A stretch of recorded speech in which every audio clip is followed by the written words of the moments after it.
Buenas noches. En primer lugar, me gustaría agradecerle su presencia. En segundo lugar, y dado que no quiero quitar importancia con una delatada presentación a los autores y a su obra, que son los verdaderos protagonistas de este evento, voy a describirles muy brevemente lo que es, representa y esperemos que sea en un futuro nuestra editorial. Hoy en día, publicar un libro es un proceso muy costoso, en todos los sentidos, sobre todo cuando no recibes ayudas de ningún tipo. Pero venderlo más, porque en el mundo de estrés en el que vivimos nos impide en muchas ocasiones apreciar las sensaciones irrepetibles que se consiguen en la lectura de un libro. Sensaciones que, además, suponen un momento, sin apurar de individualismo, algo egoísta, al que todos tenemos derecho para desarrollar nuestra personalidad. Por ese motivo, me alegro especialmente, aunque me salga un pelín cara, cuando mi sobrina todas las mañanas pues me pide prácticamente un libro para leerlo, y sobre todo al terminarlo, cuando me dice que le ha pasado genial. Tal vez ese planteamiento de fondo fuese el que hace ya 5 años me llevó a impulsar este proyecto editorial, conseguir que se disfrute leyendo. Editorial Abecedario, como digo, nació ya hace 5 años y se creó en un principio con la finalidad de dar respuesta a la necesidad evidente y cada vez mayor de dar salidas a publicaciones científico-técnicas, así como literarias, de autores de nuestra comunidad autónoma, de autores extremeños. En Extremadura apenas existían, ni existen de hecho, editoriales que atiendan este campo del conocimiento, situación que nos parece que no se corresponde con el hecho de que en nuestra comunidad autónoma existan magníficos autores cuyas obras tienen un elevado valor y rigor científico-literario. Prueba de ello es que Abecedario ha conseguido que en un breve periodo de tiempo hayan visto a la luz más de 135 publicaciones, teniendo en este año planificado aumentar esta cifra considerablemente. La principal herramienta con la que ha contado Abecedario para integrarse tan rápidamente en el mundo editorial ha sido su forma de trabajar. Los autores han visto que el sistema de Abecedario les proporciona fiabilidad y prestigio editorial. Nuestro sistema establece un proceso exhaustivo y riguroso de selección de las obras a publicar a través de 3 comités, los cuales se encargan del estudio de la viabilidad de la obra en el mercado editorial, del proceso de maquetación y de la calidad técnica literaria de la obra. Este proceso permite siempre garantizar una obra de rigor que contribuye a incrementar el prestigio literario del autor y por ende el de la propia editorial. Pero una de las principales virtudes de Abecedario ha sido, y así lo creo, el permitir a los autores participar de todo el proceso de gestación de su obra, porque sabemos que para ellos el proceso de edición es algo así como la concepción de un hijo. Concepción en la que nosotros participamos en la última fase, justo en el momento en el que los nervios afloran ante la incertidumbre de saber si todo saldrá bien o no, por lo que respetamos todas las decisiones del autor, siempre que éstas no contradigan el rigor literario y científico al que antes hacíamos alusión, ya que pretendemos que no solo esté contento el lector con la criatura, sino también los padres de la misma. Respecto a la distribución, actualmente Abecedario tiene 14 distribuidores que abarcan todo el territorio nacional, 6 exportadores, los cuales hacen llegar nuestros libros a cualquier rincón del mundo, y a partir de agosto tendremos varios distribuidores en exclusiva para Latinoamérica. Abecedario ahora mismo tiene un total de 25 series. Serie técnica, arquitectura, ciencia, jurídica, quiero ser, arcoíris, literatura, etc.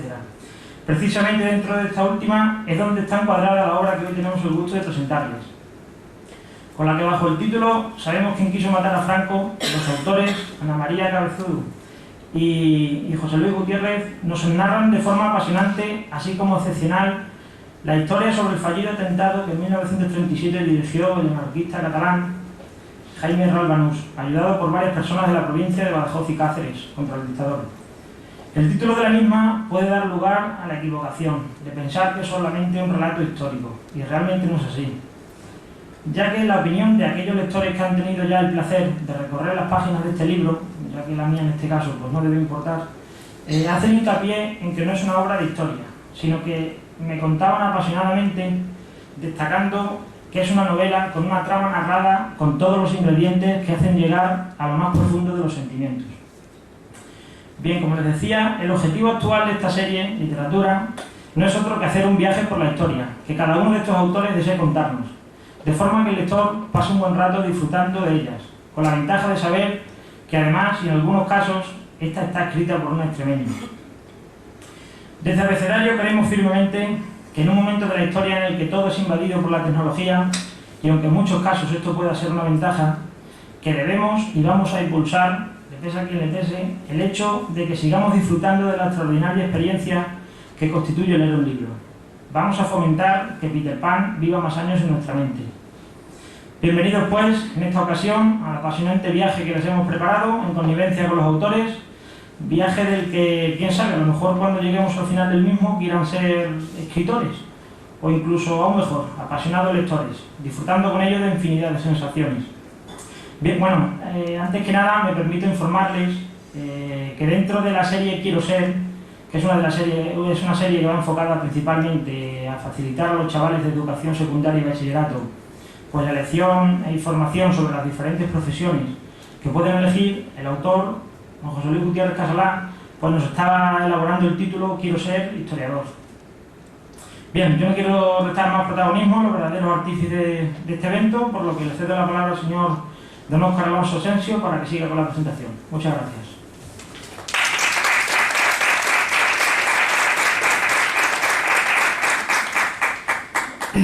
Buenas noches a todas las personas asistentes a este acto. Dime. Ah, perdón. Perfecto.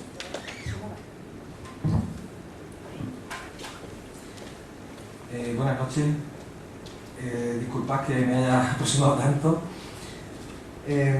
Estamos aquí para presentar el libro que el amigo José Luis y su mujer Ana nos han escrito, ¿no? Siendo una apariencia de un libro que está escrito por una persona. Yo lo he leído, francamente, lo he ojeado, porque leer libros o historias noveladas es difícil, requiere un cierto hábito. No es mi especialidad leer. Yo estoy aquí para presentar a dos amigos, ¿no? A dos amigos que además están ayudando y coadyuvando como intelectuales a despertar documentos y memorias olvidadas, condenadas al ostracismo. Y esto, hecho de una manera valiente e independiente, significa mucho en una ciudad donde sabemos que documentalmente hemos sido expoliados, o al menos no tenemos marcos referenciales para hacer una coherente historiografía de nuestra historia local. Dicho esto, me queda poco por decir, porque yo presentar libros, o presentar a José Luis y a Ana, y sobre todo a José Luis, Ana, indudablemente, como profesora, hace una introducción, o se introduce en el mundo de los escritores de una manera muy sutil a través de su marido. Pero lo que indudablemente yo he podido vislumbrar por lo que he leído de su marido, la Segunda República, las colonias penitenciarias militarizadas en Montijo, ¿no?, que purgaron penas personas de toda España, que fueron los que hicieron el canal de Montijo. Todos estos libros tienen un rigor y una orientación científica y una estructuración formal o morfológica de acuerdo a los trabajos que se hacen los investigadores desde un punto de vista académico. Pero sin embargo, José Luis es ese profesor que se sale del academicismo incluso cuando se pone a investigar. Y prueba de ello es este libro, que es una historia novelada. Entonces, formalmente, gracias a Ana, como decía, se le da una estructura, se nota un sentido y un lenguaje que yo no lo conocía en los anteriores libros de José Luis. Es lo único que quería decir al respecto, porque indudablemente hacer un análisis historiográfico de una historia novelada no sería lo más riguroso, pero lo que sí puedo decir y garantizar es que lo que he leído no peca de infrahistoria. Para cualquier científico, hacer infrahistoria o inventarse la historia es un problema. Es un problema grave para el lector y es un problema para la comunidad investigadora, porque se tienen muchos perjuicios intelectuales. Las personas indudablemente tenemos perjuicios, pero muchas veces no percibimos los perjuicios intelectuales. Y esos son los peores, indudablemente. Yo estoy haciendo un esfuerzo por hacerme entendible hacia vosotros y mi misión era simplemente deciros que tenemos que felicitar a José Luis y a su mujer por atreverse a hacer un libro tan bonito y además tan atrevido, tan moderno. Y yo os digo, no he visto que pequen en ningún momento de infrahistoria. Una cosa es hacer una historia basándose en hechos reales, que es lo que han hecho ellos, y otra cosa es inventarse la historia. Y eso quería dejarlo bien claro. Y yo he observado que aquí no hay invento, no hay infrahistoria. Hay una historia además muy consecuente y que la quiero enraizar con la historia de los movimientos sociales. Y ese es el contexto en el que hay que enclavar esto y en el contexto bibliográfico actual. Es decir, es una obra que viene bien al bagaje de obras que hay, porque un libro, yo soy de aquellos que dicen que no contiene, por muy malo que sea, no contiene, siempre contendrá algo bueno, ¿no? O algo así decía el refrán, ¿no? Y por lo tanto se incorpora un libro a la bibliografía especializada sobre la guerra civil, aunque sea una historia novelada. Ya les digo que desde mi punto de vista es importantísimo construir, reconstruir y recrear y analizar con las formas que uno tenga a su alcance y le apetezca, siempre que no se mienta o se intente ocultar la realidad. Como presidente, como socio de la Económica, pienso que es un privilegio el que la Económica, a una persona independiente, lo reciba en esta casa. Yo, como socio de la Económica, desde luego estoy encantado. Para mí es un honor presentar vuestro libro. Os deseo la mejor venta y la mejor difusión sobre todo. Y como presidente del Círculo Pacense, el antiguo Centro Obrero, pienso que la historia del personaje está muy bien elaborada. Sería muy importante que se siguiera estudiando. El Círculo Pacense está haciendo un esfuerzo con ayuda de investigadores como él para conseguir documentación y fuentes bibliográficas o fuentes documentales que nos doten de mayor concreción respecto a la historia de los movimientos sociales, que por otra parte sabemos que todos aquellos anarcosindicalistas que precedieron a las formaciones actuales de la izquierda, por ejemplo, pues realmente no dejan de ser gente intelectuales, gente burguesa, como somos hoy día cualquier persona del mundo contemporáneo, que unos tenemos un sueldo, otros tenemos... Y en ese contexto, la verdad, es necesario este libro y creo que es muy importante que personas como José Luis, como Ana, se preocupen de la historia de la guerra civil en España y en Badajoz en concreto. Dicho esto, solamente invitaros a que analicéis el libro y a que lo leáis y muchas gracias por escucharme y tener la paciencia de escucharme.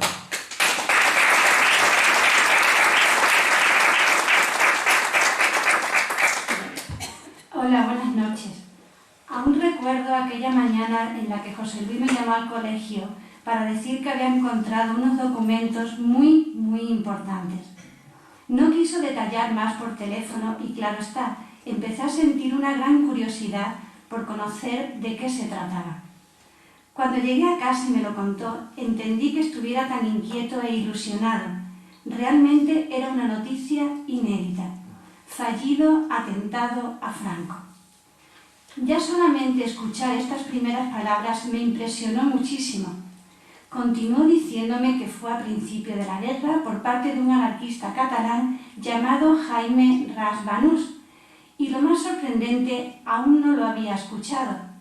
4 extremeños estaban entre su red de ayudantes y colaboradores.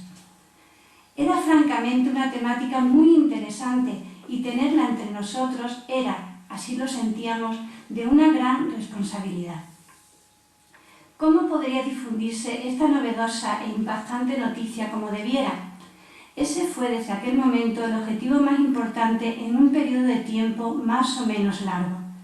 Fue una temporada de reflexión. Nos suponemos que como cuando a alguien le toca la lotería y no sabe qué hacer con los millones. Solo queda detenerse y madurar el camino a seguir, y el camino llegó. Una buena noche, no una noche buena, sino una buena noche, cuando acabábamos de acostar a las pequeñas, José Luis hizo que me sentara cómodamente en un sillón, y sacando una carpeta con una media docena de folios, se puso a leerme las primeras páginas de la ya incipiente posible novela. No podré olvidar su entusiasmo, y tras la lectura de ese pequeño boceto inicial, me miró como esperando su nota. Insuficiente, suficiente, bien. Una auténtica deformación profesional, pero ¿qué se podía esperar de los enseñantes? Pues la nota. Lo tuve un largo instante, para él larguísimo, con una interrogación en el rostro, antes de darle su notable alto. A partir de ahí fueron noches y noches de trabajo. José Luis escribía durante el día y al atardecer se revisaban los posibles fallos, los vacíos o lagunas para su mejor comprensión, si había que ampliar algún personaje o introducir alguna escena. También hubo que investigar en muchas otras direcciones para así conseguir una autenticidad en costumbres, ambientaciones y un largo etcétera de detalles. Por ejemplo, profundizar en la ciudad de Barcelona a primeros de siglo. Aquí se tuvo la ayuda de un catalán, un entrañable amigo fallecido recientemente, Juan Rovira, que aportó datos muy necesarios para el trabajo que nos ocupa. También hubo que recrearse en el itinerario que Jaime Rabanús llevó para su posible atentado. Este recorrido tuvo lugar también fuera de nuestras fronteras, en Francia y Portugal. Y allá nos veis, como auténticos senderistas, caminando por todos aquellos parajes para descubrir posibles rincones interesantes utilizados por nuestros personajes. En fin, una auténtica aventura que creemos ha merecido la pena. Si lo leéis, esperamos que os guste. Y ahora dejo ya la palabra a José Luis.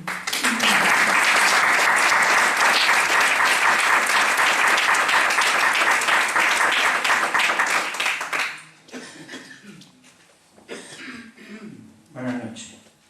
Gracias por la asistencia y aguantarnos aquí todo el rollo que os estamos soltando. Lo que no ha dicho es que mi madre ya murió hace tiempo y no me puede fundir de nuevo. Y yo soy una persona, por algunos sectores tengo fama de dictador, no lo soy, los que me conocen bien saben que no. Soy persona de mucho carácter, pero al pan pan y al vino vino es lo que he llamado siempre. Siempre he ido con la verdad por delante. Pero me he ido convenciendo, y sobre todo Ana me ha convencido, de que hay que ser más diplomático. Esa es una de las misiones principales que ha hecho a lo largo de la novela, de la construcción de la novela. Que leía un párrafo y dije, eso no puede ir así. ¿Cómo vas a decir esa cosa? Eso no lo debe de decir de esta manera o de la otra. O sea que la labor que ha hecho es de matrícula de honor para mí, no es de notable alto. Bueno, la novela esta está basada, es totalmente distinto de una novela normal o general, comentaba yo antes con un compañero de literatura, con Paco, puesto que es una novela histórica y está basada en hechos reales. En los 23.000 consejos de guerra que encontré yo en el centro penitenciario de aquí de Badajoz, me encontré este. Este son, si mal no recuerdo, 402 folios los que tiene. No es de los más, los hay más extensos, puesto que el franquismo no juzgaba solamente a una persona, sino había consejos de guerra que juzgaba a 30 o 40 juntos. El por qué cayó en mis manos fue una casualidad, porque de los 4 que intervinieron fue un tal Juan Francisco Conde Orté, que era de Miajadas, un tal Francisco Minaya, que era de Santa María, junto con la mujer María Carmona y Serapia, que eran la madre de ella. Los 3 estos últimos se dedicaban a pasar de un bando a otro, lo mismo de republicano hacia el bando franquista que del bando franquista hacia el republicano. Entonces la última, esta Serapia, que era la mayor, la madre de la que estaba casada con Francisco Minaya, pues fue la única que se salvó de ser fusilada. Y entonces vino a cumplir condena aquí al centro penitenciario de aquí de Badajoz. Y cuando se trasladaba un presidiario de una cárcel a otra, siempre iba acompañado de su expediente. Y por eso está en su expediente, el Consejo de Guerra se encuentra aquí en el centro penitenciario de Badajoz. Si no, no hubiéramos tenido conocimiento, porque donde tenía que estar era en Salamanca, que es donde fueron juzgados. Luego utilizo una serie de personajes, porque él era dentro de la CNT, pertenecía a la FAI, y entonces se reunía con franceses y alemanes que pertenecían a esta asociación anarquista. Y los personajes que utilizo, lo mismo los franceses que los alemanes, son verídicos que cayeron presos aquí en Badajoz, que pertenecían a las brigadas internacionales. En las brigadas internacionales aquí en Badajoz fueron cogidos presos unos 328 brigadistas. Entre ellos están los que yo he utilizado. O sea, quiere decir que son personas que han existido, que eran reales, y que eran franceses y que eran alemanes. Después he utilizado otros personajes que ha venido a ser como si fuera un homenaje a ellos, porque me los he encontrado en mi vida. Uno de ellos, dentro de mi familia, que ha vivido en Santa María de Olorón y ha sido jefe de la resistencia del sur de Francia ante los nazis. Este hombre estuvo en un campo de concentración, era un hombre que medía 1,80 o más, o casi 2 metros, yo lo llegaba a conocer, estaba hablando con él, y llegó a pesar 30 kilos en un campo de concentración.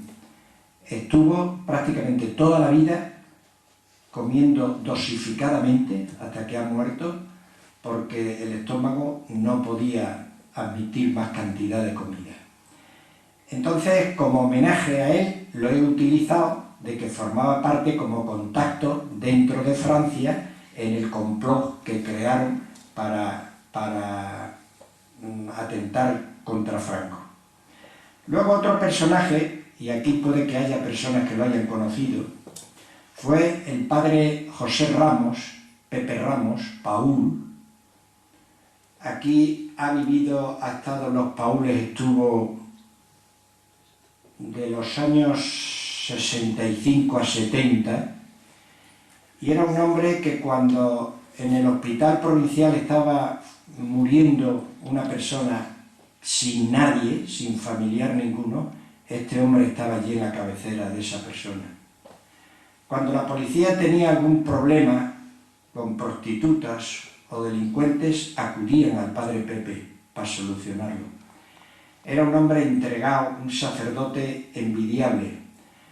Hasta tal punto estaba entregado que, como no cumplía con el horario que tenían los Paúles aquí establecido, lo expulsaron de los Paúles y se fue al Pozo del Tío Raimundo. Sigue siendo sacerdote y tiene un refugio que lo he visitado en Aranjuez extraordinario para los mendigos. Lo ha hecho a base de dar corridas de toros, novilladas y demás, y lo ha construido fantásticamente. Es otro homenaje a esa persona. Y esa persona la utilizo yo cuando Jaime Ralbanú estaba condenado a muerte y entonces estaba en el pasillo de los encapillados. Entonces interviene, porque la iglesia fue paralela al franquismo, pero claro, este hombre lo supo hacer muy bien hecho. Fue un sacerdote, bueno, es un sacerdote extraordinario. Entonces, lo que querían conseguir el Jaime Ralbanús con el complot que crearon en un principio, la novela muestra la incertidumbre que había en un principio, creían que era Queipo de Llano la cabeza del movimiento, después ya creyeron que era un grupo de generales y ya por último se descubrió que era Franco. Y entonces es cuando ellos actuaron. Querían haberlo matado no para terminar con el movimiento nacional, ni mucho menos, ni terminar con la revolución que habían iniciado los militares, sino para ejemplo a nivel internacional, para que muchas naciones que se quedaron neutrales o se inclinaron a favor de Franco, lo hubieran hecho a favor de la República, porque ellos, como personas que en Cataluña que habían luchado por el proletariado, habían conseguido una cantidad de reivindicaciones enormes y veían pues que todo se le iba a ir al traste. Ese fue el motivo por el cual iniciaron ese complot, ese quitar del medio a Franco. Luego la parte tiene eso es lo real, todo lo real, porque luego está la parte novelada, que la parte novelada lo hago bajar, se determinaron los contactos porque los contactos los cogió el franquismo y terminó con ellos en Salamanca. Estaba desesperado porque no encontraba a nadie, necesitaba dinero y entonces estudiaron la manera de qué frontera había en España que estuviera más fija, más quieta entre los límites entre republicanos y franquistas. Y entonces vieron que todas eran movibles, pero la más fija era la que estaba aquí precisamente después de haber realizado la Bolsa de la Serena, se quedó prácticamente fija y la parte de la Siberia no fue tomada nunca por el franquismo, no llegó a ser tomada, sino que se tuvieron que entregar porque la guerra terminó. Pero entonces el dinero que tenían, estudiaron que la manera de poder entrar a un sitio republicano era por aquí, por la zona de Badajoz, y en Castuera es donde le tenían preparado el dinero, lo tenían ya allí preparado para que él llegara. Y entonces le buscaron unos contactos que fueron de Miajadas y los de Santa María para poder pasar. Y en el paso ese es donde los cogieron, a Francisco Conde Ortez y a él, a los dos. Yo me pasé lo menos un año hablando prácticamente todas las tardes con el general Carracedo. Tengo escritos verdaderos montones de folios, porque era una persona que le gustaba mucho dialogar, necesitaba el diálogo, era una persona que tenía una memoria de elefante, se acordaba de todo. Yo le llegaba con problemas, yo tenía un sobre que ponía para Carracedo, las dudas que tenía. Muchas veces llegaba y digo, encuentro aquí un brigada que solo sé el nombre, pero no sé los apellidos, y me decía el apellido y hasta el mote, como lo conocía, en una ocasión. Y hablando con él, en una de las conversaciones le dije, he encontrado un consejo de guerra que es un atentado a Franco. Estuvo muy callado. Y dice, a ver, cuéntame. Y le estuve contando todo. Pum, pum, pum. Y dice, a esos los cogí yo. Digo, hostia. Digo, la que tengo aquí ahora. O sea, son casualidades de la vida. El historiador muchas veces en los mismos archivos encontramos cosas alucinantes, que nos quedamos alucinados. Y entonces esta fue una de ellas. Y me contó todo tal como fue. Ahí no hay nada novelado. Los cogió, venían uniformados de falangistas impecables y decían que estaban detrás persiguiendo a gente que se pasara al bando republicano. Él los creyó en un principio, y más siendo falangistas. Y les hizo unas preguntas, entre ellas, ¿de dónde son ustedes? De Villanueva de la Serena. Él había estado en Villanueva de la Serena, porque cuando en la zona de recluta el sargento Sopena se sublevó en plena república, a él lo mandaron para que terminara con la sublevación esa, y terminó con ella. Entonces conocía perfectamente Villanueva de la Serena. Le hizo unas preguntas sobre Villanueva de la Serena y vio que no tenían ni idea. Y dice, esta documentación que la vean. La vieron, estaba ahí en Guareña, es donde tenía él su cuartel general, era jefe del servicio de información militar durante toda la guerra, y resulta que al día siguiente le dicen, esto es falso.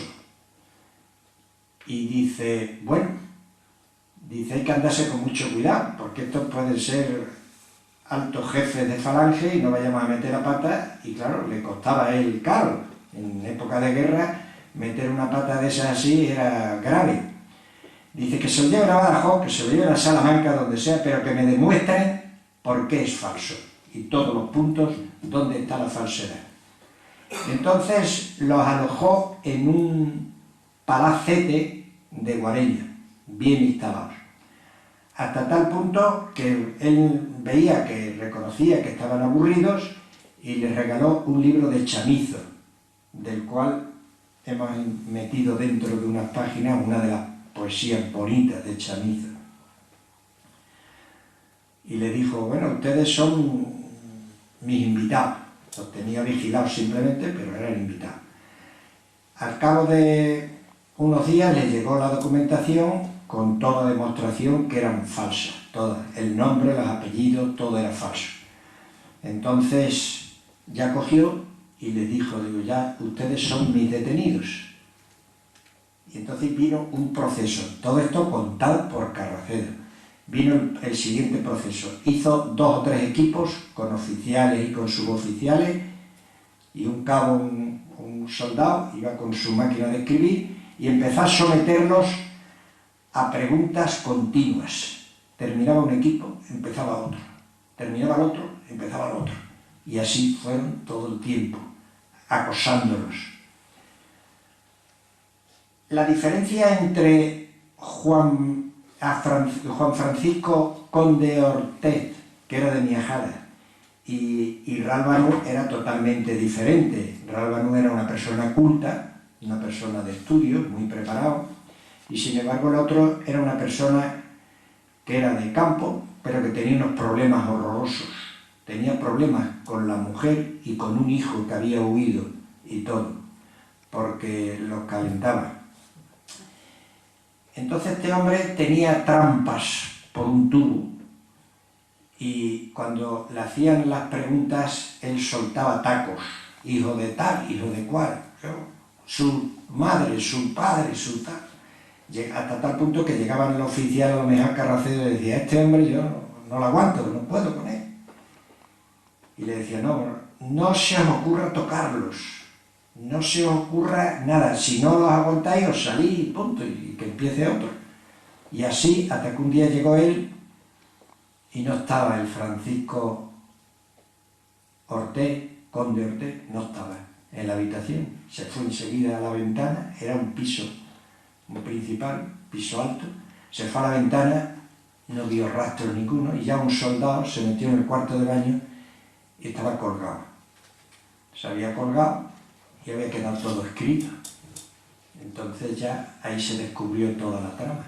Pero todo eso es verídico, contado por Carracedo, que es una persona que cuando, no sé, yo creo que cuando una persona llega mayor se convierte en ser más verdadero, porque ya pasa de prejuicios y pasa de la gente y va a la verdad. Y Carracedo, ahí estoy seguro que me contó la verdad de todo. Lo mismo que yo le conté lo que salió del Consejo de Guerra, pues él contó la verdad, creíble, al 100% creíble.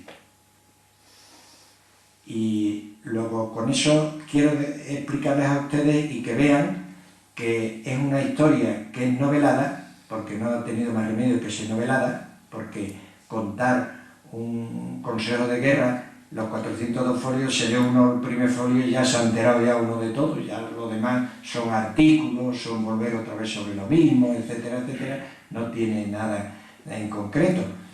Y todo lo sé porque coincidió que Carracedo fue el que había asistido el caso este. Y luego ya por las sierras donde lo hemos hecho pasar a Jaime Ralbanús, el contrabandista, lo hemos utilizado porque lo teníamos en el libro nuestro del contrabando, es verídico también. Las sierras por donde fue pasando desde Alegrete, la Rabaza española y hasta Albuquerque, Azagala y todas esas sierras las hemos recorrido, todas. Lo mismo que Santa María de Olorón, Tarbes y en Francia, donde se reunían. O sea que hemos hecho todo lo posible por acercarnos a la realidad de los acontecimientos todos y de lo que hemos narrado. Nada más, muchas gracias. Si quieren preguntar algo, pueden preguntarlo.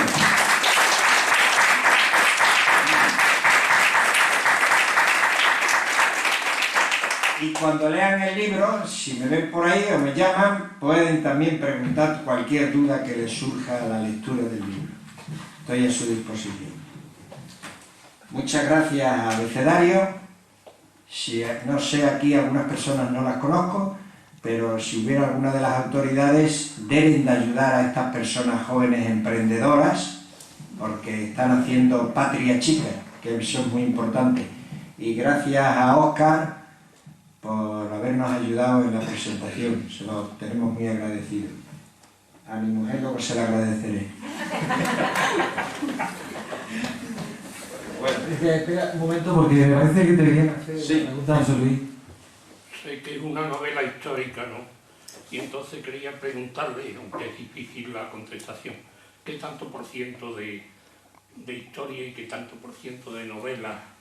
Pues quitando la parte novelada de este señor Jaime Rabanú en Salamanca, que lo hago enamorarse de una chica y que sin saberlo el lector resulta que al final se casa en la cárcel, en la prisión y tiene un hijo suyo, pues lo demás es todo real, porque por Portugal tuvo que venir, entró por las sierras esas precisamente y llegó a Santa Amalia y allí lo cogieron. Luego poco, de novela tiene poco, la parte novelada tiene muy poco. Lo que pasa es que hay que utilizarla para poder darle forma a todo lo que se quiere decir de realidad. ¿Más preguntas?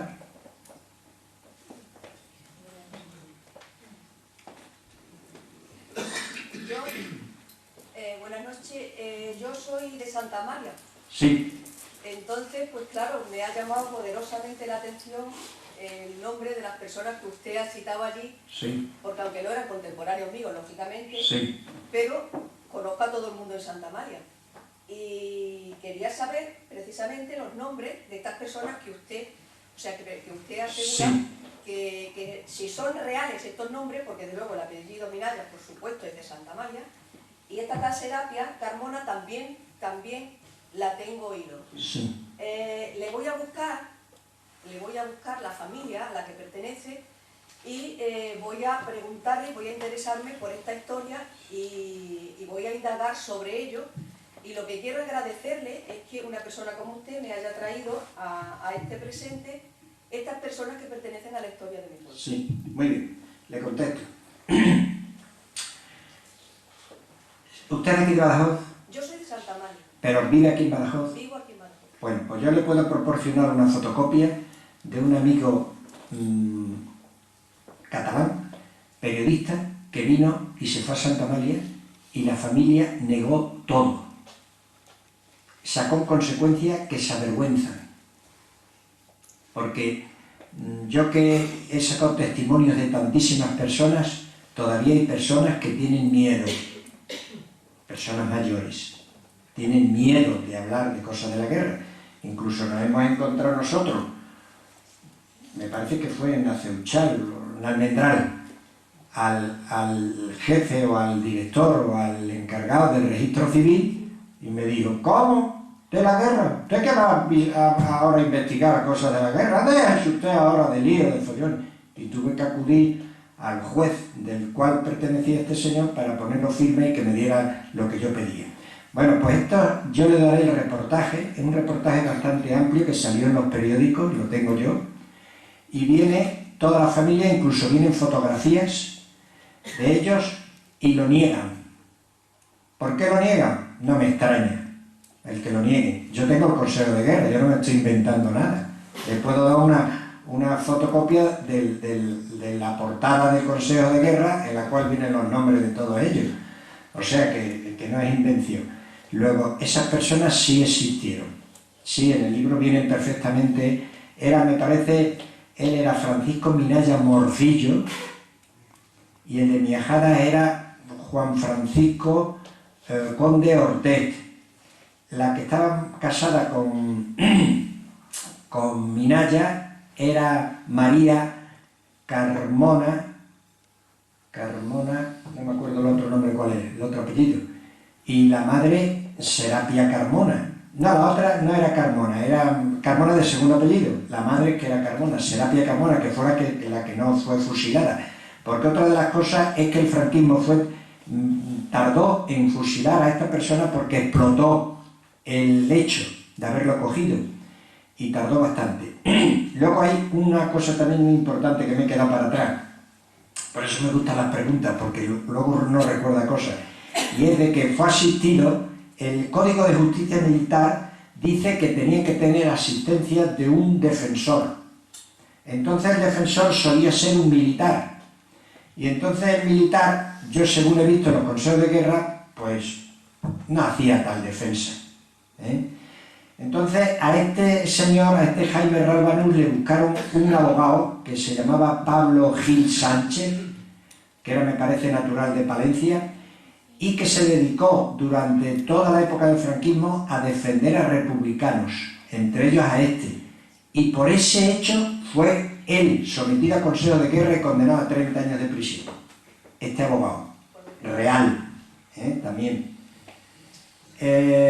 Luego estas personas de Santa Amalia, pues a ver si consigue usted, a lo mejor puede conseguir que le digan que sí, que fue verdad, o que recuerdan. Claro, tienen que ser ya nietos,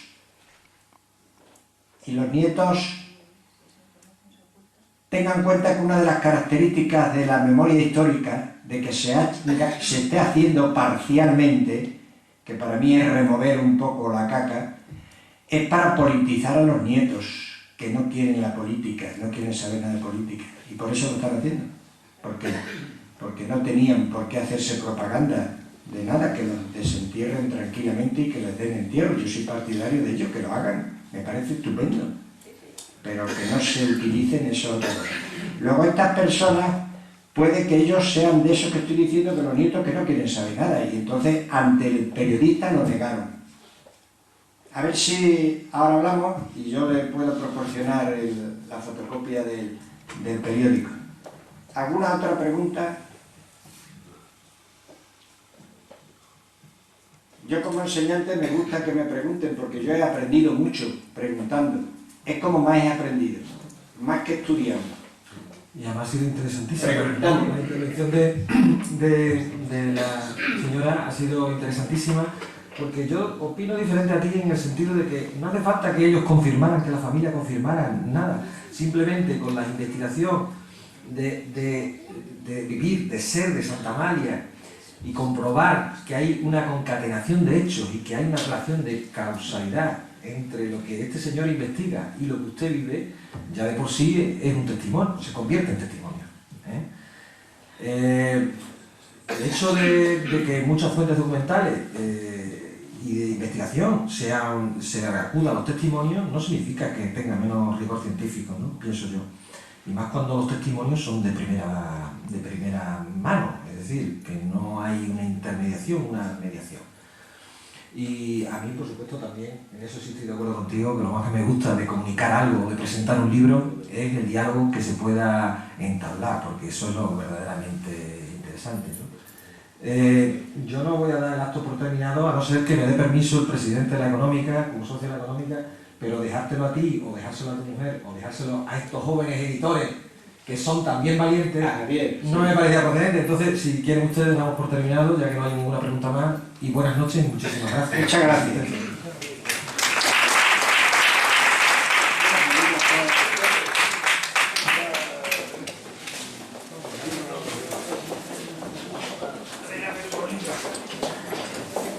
Tú eres batalla.